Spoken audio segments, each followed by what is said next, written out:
मैं ओम प्रकाश तिवारी, राष्ट्रीय अध्यक्ष, मानवतावादी कैंडिडेट एवं युग परिवर्तन आश्रम, सोना पहाड़ सड़क, रेहरा बाजार, बलरामपुर। मैं सोचता हूँ और भगवान के बारे में सोचता रहता हूँ। तो एक दिन हम सोच रहे थे, एको ब्रह्म द्वितीयो नास्ति, ला इलाहा इल्लल्लाह मुहम्मदुर रसूलुल्लाह, दोनों सत्य है। लेकिन हिंदू धर्म में दुर्गा जी को भी पूजा जाता, हनुमान जी को भी पूजा जाता, कृष्ण जी को पूजा जाता, राम को पूजा जाता। क्या इतने ब्रह्म है? अब इसमें थोड़ा सा उलझन पड़ी तो हमारे गुरु जी पहुंचे और गुरु जी ने कहा, अब आपको स्वप्न दिखाना पड़ेगा और स्वप्न के माध्यम से बताना पड़ेगा कि हिंदू कई देवताओं को क्यों पूजते हैं। वैसे एक लाइन बताया गुरु जी ने कि सिया राम मैं सब जग जानी और करहु प्रणाम जुअर जोग पाणी। एक लाइन तो बता दिया, लेकिन कहा अब आपको स्वप्न दिखाना पड़ेगा। तो जो स्वप्न उन्होंने दिखाया वो स्वप्न मैं इस किताब में, मैंने इस कॉपी में लिख दिया है, उसी को पढ़ के आप लोगों तक पहुंचाऊंगा। ये स्वप्न, ये भाग 231 है, अमर आत्मा की कथा। ये स्वप्न दिनांक 14 जनवरी 2026 का है, लगभग 2:22 का। जब मेरी आंख खुली थी, मैंने घड़ी देखा था, यही था और उसी वक्त लिख भी दिया था। अब वो स्वप्न क्या है, मैं आपको वो स्वप्न बताने जा रहा हूं। मैं एक अपने ही थाने में किसी केस में हवालात में चला गया। ले गए, पुलिस मुझे बंद कर दिया। वहां तमाम कैदी थे, उसमें हमारा छोटा वाला लड़का भी था जो इस समय लगभग 35 वर्ष का है। रात में भोजन के लिए सब थाने के छत पर पहुंच गए। वहां के भोजन की व्यवस्था उस थाने की छत पर थी कि जितने कैदी हैं जाके छत पर खाना खाए। सबको पहुंच गए। किसी कारणवश हम थोड़ा देर से जा रहे थे, किसी कारणवश हमको थोड़ा सा देर हो गया, हम सबसे पीछे थे। मुझे उस सीढ़ी से चढ़कर जाना था जो मात्र एक आदमी जाने के लिए बनी थी। आप अकेले निकल सकते थे, दो नहीं निकल सकते थे। उसी सीढ़ी से जाना था, उस सीढ़ी से जाने के लिए बनी थी। दोनों तरफ से रेलिंग से छूते हुए हम सीढ़ी से ऊपर पहुंचे। पूरा छत खचाखच भरा था। सब लाइन लगाए भोजन का इंतजार कर रहे थे। कहीं जगह नहीं थी। लाइन में एक लड़के कैदी ने अपने पास मुझे बैठा लिया और एक पत्तल अपने पास से हमारे सामने भी लगा दिया, जो कि फटा था। भोजन परोसने वाला था, लेकिन मेरे पत्तल में चावल नहीं रखा। मैं निराश होकर सोच रहा था कि छोटा सा केस है, घर वाले कल तक जमानत करवा लेंगे, मैं वापस घर चला जाऊंगा और मुझे आराम हो जाएगा। इतने में लड़का बोला कि थाना इंचार्ज आपको पूछ रहे थे और कहते थे कि वह जो ज्यादा बोलता है वो क्यों नहीं आया, क्या वो घर का प्रतिष्ठित व्यक्ति है? इतने में आंख खुल गई। ये शब्द था मेरा। अब यहां प्रश्न ये उठता है कि इस स्वप्न का अर्थ क्या है।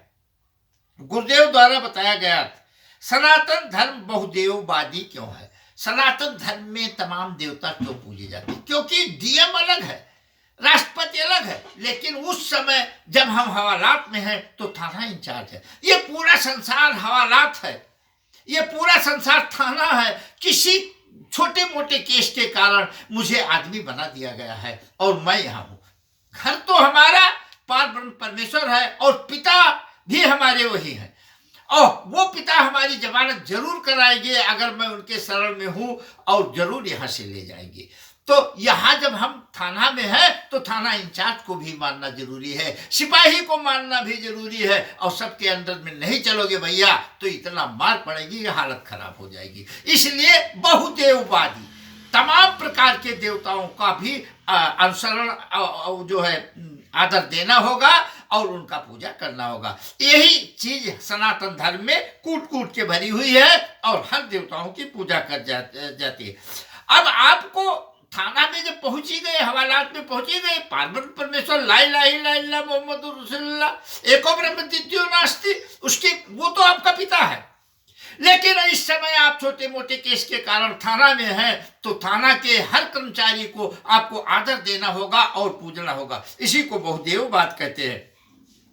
केवल एक शब्द हिंदू धर्म सिखाता है, हर जगह प्यार और सबसे मिलकर रहने में ही भलाई है। हर जगह आपको प्यार होना चाहिए और सबसे मिलकर रहना चाहिए, इसी में ही भलाई है। अब गुरुदेव ने आगे जो पूरा अर्थ बताया मैं आपको बता दूं। वो छोटी वाली सीढ़ी जो थी हमारे जन्म की तरफ इशारा करती थी, पतली वाली थी कि हम अकेले आएंगे और अकेले जाएंगे। ये मेरे जन्म का जो स्वप्न में छोटी वाली सीढ़ी, पतली वाली सीढ़ी बता रहा है, वो हम अकेले आए हैं अकेले जाएंगे, इस चीज को दर्शा रहा है। गुरुदेव ने बताया कि ये संसार जो भी प्राणी संसार में है कैदी के रूप में आए हैं। जब पारब्रह्म द्वारा जमानत हो जाएगी तो आप अपने घर मतलब मोक्ष को प्राप्त कर जाएंगे, पहुंच पाएंगे। सीढ़ी पतली होना आपके सीमित दायरा का मतलब है। सीढ़ी पतली होने को बता दिया कि आप अकेले आए हैं अकेले जाएंगे और पहुंच गए हैं। यहाँ आपको मिला हुआ है खाना जो प्रभु या सरकार द्वारा निर्धारित है, पारब्रह्म परमेश्वर द्वारा निर्धारित है। थाना इंचार्ज वही देगा, दूसरा कुछ नहीं देगा। इसलिए हर चीज पे संतोष करना चाहिए।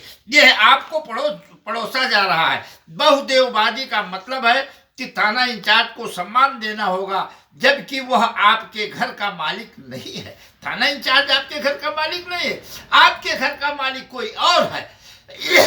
लेकिन छोटे मोटे केस के कारण हम मनुष्य के रूप में यहाँ चले आए हैं। घर का मालिक तो ब्रह्म है, वहां आप जमानत के बाद पहुंचेंगे और जब घर पहुंच जाएंगे आप मालिक के पास पहुंच जाएंगे तो आराम ही आराम है।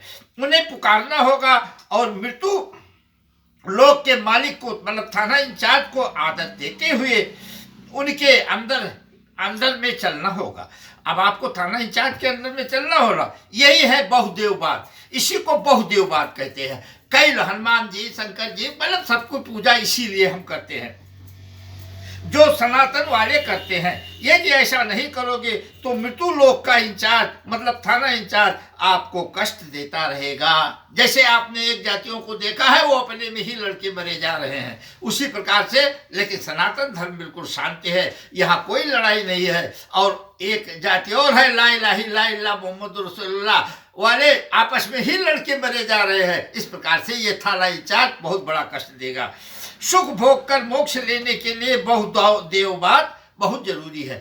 यहाँ भी सुख भोग लो और मोक्ष भी मतलब जमानत भी हो जाए, अपने घर भी चले जाओ। इसके लिए बहुदेववाद, कई देवताओं का पूजा करना बहुत जरूरी है। सिया राम मैं सब जग जानी, करो प्रणाम जोर जुग पानी। अब देखना यही है कि घर वाले पारब्रह्म परमेश्वर आपकी जमानत कराकर घर ले जाएंगे कि आपका चालान होगा। देखिए थाने में जब आप पहुंच गए आपके पास दो ऑप्शन है, दो बातें हैं। या तो छोटा मोटा केस होगा, घर वाले चालान जो है जमानत कराएंगे ले जाएंगे, या आपका चालान हो जाएगा। अगर कठोर मतलब कठोर पाप आप करते हैं तो आपका चालान हो जाएगा। घोर पाप मत कीजिए, नहीं चालान हो जाएगा। तब आप आजन्म कारावास में रहेंगे, मतलब करोड़ों वर्ष तक इसमें भोगना होगा। तो इसलिए ऐसा कर्म कीजिए कि पारब्रह्म परमेश्वर आपकी जमानत करा के और सीधा आपको मोक्ष के ले जाए, मतलब अपने घर आप पहुंच जाइए। इस ऐसा कर्म करना चाहिए, घोर अपराध मत कीजिए। निर्भर करता है, इसलिए कर्म अच्छा करो और अपने पिता पारब्रह्म परमेश्वर को याद करो। अच्छा कर्म करते हुए पिता पारब्रह्म परमेश्वर को याद करना। बोल दो पारब्रह्म परमेश्वर की जय।